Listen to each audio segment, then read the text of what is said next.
So as you look in the past, I think we should, again with the lessons learned, definitely make sure that we have a vision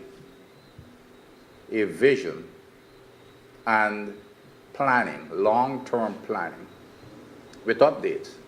And when I say a vision, basically what it means, and I know it's, it's a word that is thrown around quite a bit, what do we foresee for this nation and its people forever? Not for tomorrow or not 4 years from now when Exxon or the oil companies start producing oil. What do we put in place to make sure that this continues when all of us here are gone?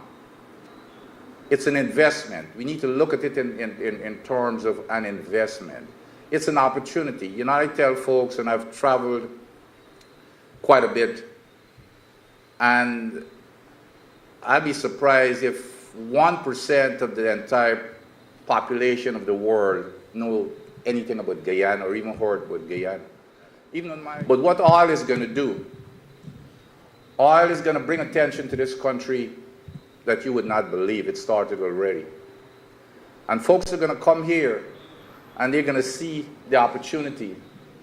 And what a nice country and people they are here that we have.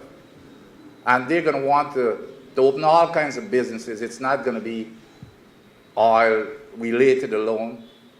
As a matter of fact, I give the commencement address at the University of Guyana this last November, and I made a key point that really got missed in the news coverage, even though it was covered extensively.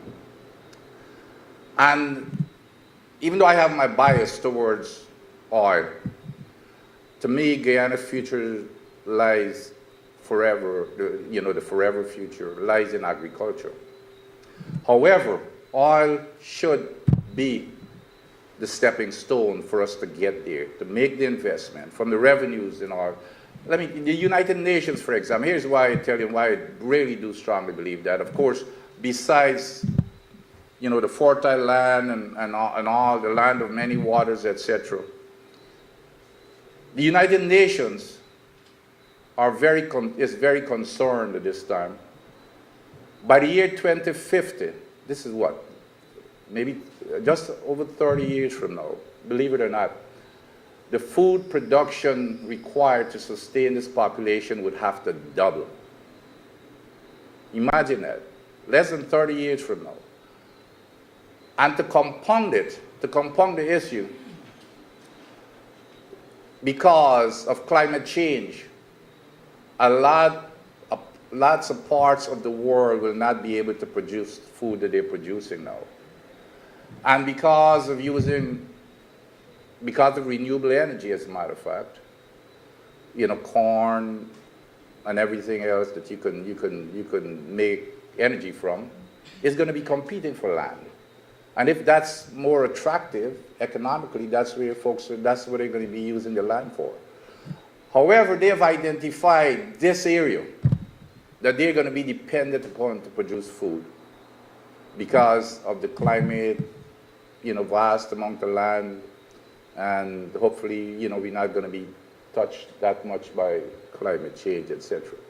So that's the reason, if nothing else, that is most convincing, because of what we have already, why, we should use, when we think of a vision, why we should be thinking seriously about not only for the next 20, because oil is only going to last for maybe 20 years, maybe 30 years. It's depletable. And that's a very, very common element between oil and bauxite. They're depletable resources. So it's not going to last forever. Agriculture will last forever.